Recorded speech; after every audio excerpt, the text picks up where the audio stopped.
আসসালামু আলাইকুম ভিউয়ার্স, সবাই কেমন আছেন? আশা করি সবাই ভালো আছেন। আল্লাহর রহমতে আমরাও ভালো আছি। তো আজকের ভিডিওটি শুরু করছি আমাদের বাসা থেকে। আমরা বাসায় চলে এসেছি গ্রামের বাড়ি থেকে। আজকে 23 তারিখ। তো আজকে আমি শুরু করলাম আমার রান্নাঘর দিয়ে। তো রান্নাঘরে এসে দেখছি যে রান্নাঘরে অনেক থালা বাসন জমা হয়ে গেছে, যেহেতু বাড়ি থেকে এসেছি আমি 22 তারিখে। তো 22 তারিখে এসেই আমি রান্না বান্না করেছি কোনো রকম করে, ওইভাবে হাঁড়ি পাতিল না মেজে রেখে ঘুমিয়ে পড়েছিলাম। তো সকাল সকাল উঠে আমি হাঁড়ি পাতিলগুলো মেজে নিচ্ছিলাম। যা যা আছে এখানে, রাইস কুকারে পাতিল আছে, চামচ আছে। তো আমি আজকে খিচুড়ি আর খাসির মাংস রান্না করব ভাবছি। শর্টকাটে অন্য কিছুই রান্না করতে ইচ্ছা করছিল না।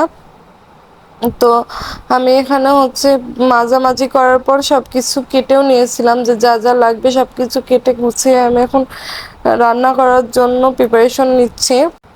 অনেক দিন বাড়িতে থাকার পরে আর কোনো কিছু করতে ইচ্ছা করছিল না। বাড়িতে তো খালি এই শুয়ে বসেই কাটিয়ে দিয়েছিলাম। একটু একটু রান্না করতাম, আর শাশুড়ি সব করতো। তো বাসায় আসার পরে ঘর বাড়ি সব অগোছালো এলোমেলো হয়ে থাকে, অনেকদিন বাড়িতে থাকলে এরকমই হয়।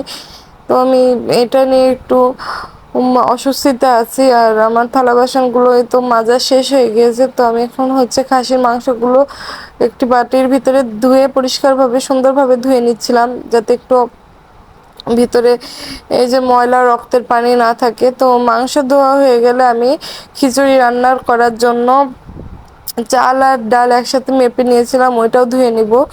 তো এখানে আমি মাংসগুলো ধুয়ে নিচ্ছি, ধুয়ে উঠে রাখছি। আর উঠে রাখার পরে এখন আমি এই খিচুড়ির চালটা ধুচ্ছি। তো খিচুড়ির চালটা আমার বাড়ির চাল, আমাদের নিজেদের বাড়িতে চাষ করা যে ধান, ওই ধানেরই চাল। আমরা ওই চাল দিয়ে খিচুড়ি রান্না করি। আমার এই চালের খিচুড়ি খেতেই ভালো লাগে, আর মাসকলাই ডালের খিচুড়ি।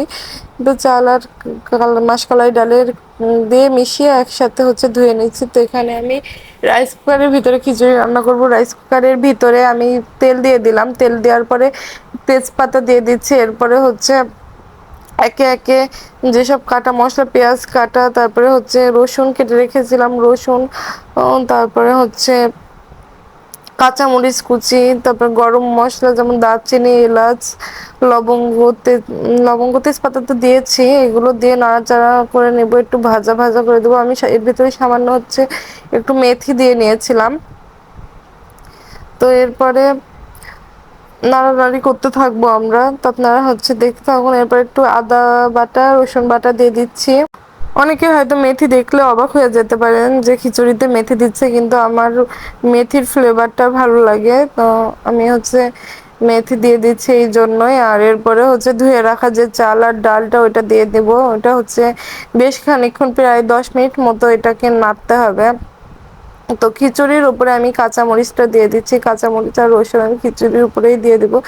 এরপরে একে একে গুঁড়া মশলা যেমন হলুদ গুঁড়া, জিরার গুঁড়া, ধনিয়ার গুঁড়া, এগুলো দিয়ে মিশিয়ে নেব। আমি সামান্য একটু শুকনো মরিচের গুঁড়াও দিয়ে নিয়েছিলাম। এর ভিতরে আমি লবণ দিয়ে নিলাম। শুকনো মরিচের গুঁড়াটা দেওয়ার কারণ একটু হালকা স্পাইসি করার জন্য।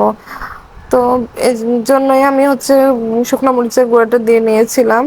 তো সবকিছু ভালোভাবে মিশিয়ে ভেজে, যে মশলার কাঁচা গন্ধটা আছে ওটাকে দূর করে নিতে হবে। আর চালটাও এখানে একটু ভালো করে ভেজে নিতে হবে। ভালো করে ভাজলে খিচুড়িটা ঝরঝরা হয়, খেতেও ভালো লাগে। তো এরপর আমি পরিমাণ মতো পানি দিয়ে নিচ্ছি খিচুড়ির ভিতরে। তো পানিটা দেওয়া হয়ে গেলে এখন আমি ঢাকনা দিয়ে ঢেকে নেব।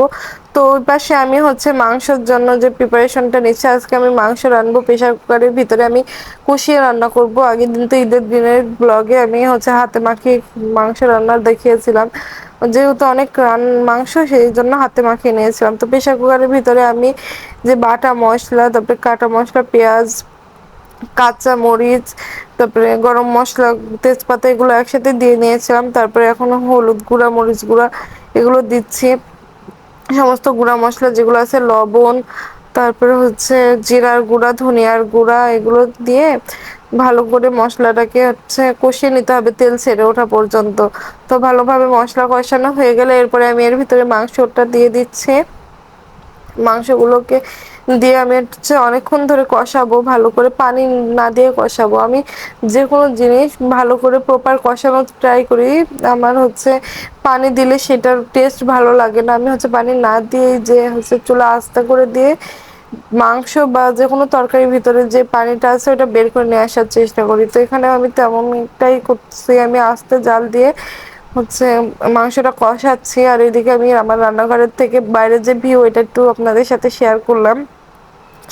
তো এখন দেখছেন তো অনেকটা পরিমাণে পানি উঠে গিয়েছে মাংস থেকে। তো এই পানিটা আমি হচ্ছে এই পানিটা দিয়ে যতটুকু পরিমাণ মাংস কষানোর কষিয়ে নিব। আমি প্রেশার কুকারে রান্না করলে এইভাবে হচ্ছে আগে কষিয়ে নিই, তারপরে হচ্ছে ঝোল দিয়ে প্রেশার কুকারের মুখটা আটকে দিয়ে। তো আজকে আপনাদের সাথে এইভাবে আমার মাংস রান্নাটা শেয়ার করছি। আর ওইদিকে হচ্ছে ঢাকনা খুলে খিচুড়িটা একটু নেড়ে চেড়ে দিচ্ছি, অনেকটাই পানি টেনে এসেছে। তো নাড়াচাড়া করার পরে আমি আবার একটু হচ্ছে মাংসের কাছে চলে আসলাম। তো মাংসটা একটু দেখে উল্টে পাল্টে দিয়ে তো হচ্ছে আমি খিচুড়িটাও একটু ঢেকে দিয়েছি। তো এবার হচ্ছে আমি মাংসের ভিতরে পরিমাণ মতো পানি দিয়ে নিচ্ছি। আমি যেহেতু মাংস কম সেজন্য পানিও ঠিক ওই পরিমাণেই রেখে আমি প্রেশার কুকারের মুখটা আটকে দিচ্ছি।